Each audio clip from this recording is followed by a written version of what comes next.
بسم اللہ الرحمن الرحیم۔ آج کی ہماری گفتگو کا موضوع جنات کے اسلام لانے کے متعلق ہے کہ کس طرح سے جنات نے نبی کریم صلی اللہ علیہ وسلم کو نماز کے اندر قرآن پاک پڑھتے ہوئے سنا اور پھر ایمان لے کر آئے، اور دوبارہ پھر قرآن پاک پڑھتے ہوئے سنا تو ایمان لے کر آئے، اور ایک دفعہ آپ صلی اللہ علیہ وسلم کا مکہ سے باہر جا کر جنات کو دعوت دینا۔ سب سے پہلے نبی کریم صلی اللہ علیہ وسلم جو پہلا واقعہ ہے کہ چند صحابہ کرام رضوان اللہ علیہم اجمعین کے ساتھ اوکاز، ایک بہت بڑا وہاں بازار لگتا تھا، اوکاز کا بازار،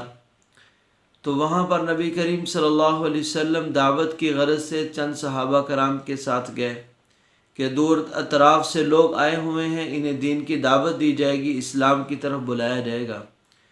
تو آپ صلی اللہ علیہ وسلم اس بازار میں قیام فرما رہے تھے کہ صبح کی نماز آپ صلی اللہ علیہ وسلم نے ادا کی۔ جب صبح کی نماز پڑھا رہے تھے تو اس میں قرآن پاک کی جب تلاوت کی تو وہاں سے ایک جنات کا وفد گزرا۔ جب انہوں نے قرآن پاک کی تلاوت سنی تو وہاں ٹھہر گئے۔ ٹھہرنے کے ساتھ انہوں نے جب دیکھا کہ یہ قرآن پاک ہے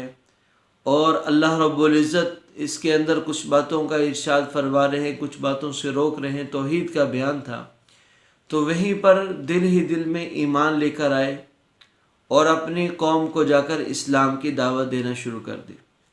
ان جنات نے باقاعدہ نبی کریم صلی اللہ علیہ وسلم سے ملاقات نہیں کی، آپ صلی اللہ علیہ وسلم سے گفتگو نہ ہو سکی،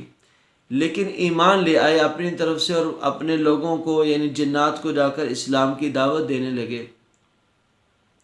اس کی وجہ یہ تھی کہ جنات، ایک تو یہ وہ جنات تھے جو حضرت موسیٰ علیہ السلام، عیسیٰ علیہ السلام کے زمانہ سے تھے۔ انہیں معلوم تھا کہ اس طرح کا کلام اللہ کا کلام ہو سکتا ہے، اور اس طرح کی وحی صرف اللہ تعالیٰ اپنے انبیاء علیہ السلام کی طرف بھیجتے ہیں، اور تورات اور انجیل کا علم جاننے کے ساتھ انہیں یہ معلوم ہوا کہ یہ بھی کوئی کتاب ہے، آسمانی کتاب ہے، اور اس میں صحیح باتیں ہیں، اس لیے وہ ایمان لے آئے۔ اور دوسری سب سے بڑی وجہ یہ تھی کہ جب اللہ تعالیٰ نے آسمان سے وحی کا نزول شروع کیا، اس وقت آسمان پر مکمل پہرا لگا دیا۔ وحی کے نزول سے پہلے شیاطین، جنات آسمانوں کی خبروں کو حاصل کر سکتے تھے۔ اللہ تعالیٰ فرشتوں کے ذمہ جو کام لگاتے، وہ آسمان دنیا پر آ کر ایک دوسرے سے مذاکرہ کرتے، ایک دوسرے کے ساتھ تبادلہ خیال کرتے کہ اللہ نے کیا کیا کام ذمہ لگایا ہے۔ تو دنیا میں ہونے والے واقعات، تو شیاطین جنات ان کی کچھ باتوں کو سیکھ لیتے، سمجھ لیتے، اور دنیا میں آ کر جو کاہن ہوا کرتے تھے، جادوگر ہوا کرتے تھے، ان کو ان کی باتیں بتا دیتے،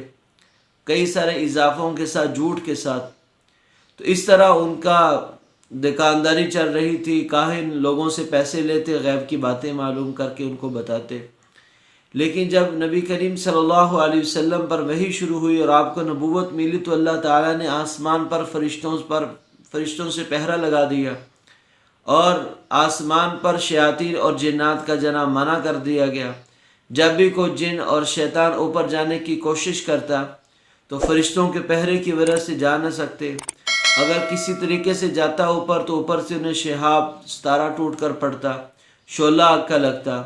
تو یہ بڑے پریشان ہو گئے کہ پوری دنیا میں کوئی ایسا واقعہ رونما ہونے والا ہے یا ہوا ہے جس کی وجہ سے ہمیں آسمان کی خبر حاصل کرنے سے روکا گیا ہے۔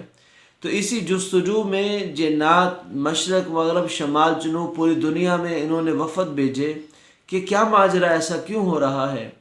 اسی سلسلے میں یہ وفد بھی نکلا ہوا تھا۔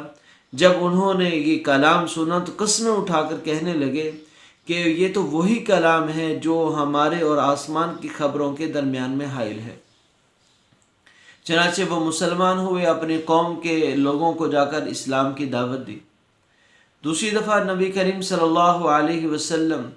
کے چاچا ابو طالب کا جب انتقال ہوا اور کفار مکہ نے آپ صلی اللہ علیہ وسلم کو مزید تکالیف دینا شروع کی، تو آپ صلی اللہ علیہ وسلم طائف چلے گئے تاکہ وہاں کے لوگوں کو اسلام کی دعوت دے کر اپنا حامی اور مددگار بنا لو، لیکن طائف کے لوگوں نے بھی کوئی شریفانہ جواب نہیں دیا بلکہ بدتمیزی کی، بدسلوکی کی، اور آپ صلی اللہ علیہ وسلم کے ساتھ جو سلوک کیا وہ سب کے سامنے ہے کہ کس طرح سے آپ کے جوتے مبارک لہو لہان ہو گئے اور آپ صلی اللہ علیہ وسلم زخموں سے دوچار ہو کر دشمن کے باغ میں پناہ لیے ہوئے تھے، عتبہ اور شیبہ کا جو باغ تھا، وہاں سے نکل کر آپ صلی اللہ علیہ وسلم نے وادی نخلا میں قیام کیا۔ وہاں پر عشاء کی نماز یا فجر کی نماز میں آپ صلی اللہ علیہ وسلم تلاوت فرما رہے تھے کہ نصیبین کے جنات، سورت جن کے اندر بھی ان کا واقعہ ہے، انہوں نے آ کر باقاعدہ آپ صلی اللہ علیہ وسلم سے وہ کلام سنا اور کلام سن کر وہ مسلمان ہوئے اور اپنی قوم کو جا کر انہوں نے دعوت دی۔ جب انہوں نے کلام سنا تو قسم اٹھا کر کہا کہ یہ تو وہی کلام ہے جو حضرت موسیٰ علیہ السلام پر نازل کیا گیا، یعنی جو فرشتے لے کر وہی نازل ہوا کرتے، یہ وہی کلام ہے۔ چنانچہ انہوں نے بھی اسلام قبول کیا اور اپنے قوم کو دعوت دینے کے لیے چلے گئے۔ ایسے ہی روایات میں آتا ہے کہ ایک دفعہ نبی کریم صلی اللہ علیہ وسلم مکہ سے باہر ایک جنگل میں جنات سے گفتگو کرنے کے لیے،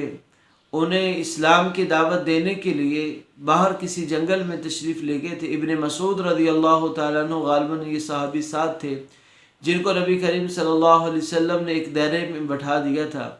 اور خود جا کر جنات کو اسلام کی دعوت دینا شروع کی اور انہیں کے کئی سارے سوالات کے جواب دیے اور ان کے لیے کئی سارے احکام طے کیے۔ تو یہ وہ مواقع تھے جس میں نبی کریم صلی اللہ علیہ وسلم سے جنات نے براہ راست قرآن سنا اور جنات پھر آپ صلی اللہ علیہ وسلم پر اسلام لے کر آئے اور اپنے قوم کو دعوت دی اور ان کے اسلام کی فکر مند ہوئے۔ تو یہ جنات، کیونکہ آپ صلی اللہ علیہ وسلم رحمت للعالمین ہیں اور آپ صلی اللہ علیہ وسلم کو دونوں جہانوں کے لیے نبی بنا کر بھیجا گیا ہے، جس طرح ہمارے نبی کریم صلی اللہ علیہ وسلم ہم انسانوں کے نبی ہیں، ایسے ہی وہ جنات کے بھی نبی ہیں۔ جنات بھی مکلف ہیں انسانوں کی طرح، اس لیے جیسے انسانوں میں بعض لوگ فوراً مسلمان ہو گئے تھے اور اسلام قبول کر لیا، ایسے ہی جنات میں بعض میں سے اکثر نے اسلام قبول کر لیا اور آپ صلی اللہ علیہ وسلم کی رسالت کی تصدیق کر لی، اور بعض بعد میں مسلمان ہوئے۔ اور کئی جنات کی طرف سے روایات میں ملتی ہے کہ انہوں نے نبی کریم صلی اللہ علیہ وسلم سے احادیث بھی سنی۔ تو یہ آپ صلی اللہ علیہ وسلم کا معجزہ بھی تھا اور آپ صلی اللہ علیہ وسلم کی رسالت کی تصدیق تھی۔ اللہ تعالی ہمیں اپنے نبی کریم صلی اللہ علیہ وسلم کی اتباع عطا فرمائے، ان کی محبت عطا فرمائے، ان کی سنتوں پر عمل کرنے کی توفیق عطا فرمائے۔ مع السلامہ۔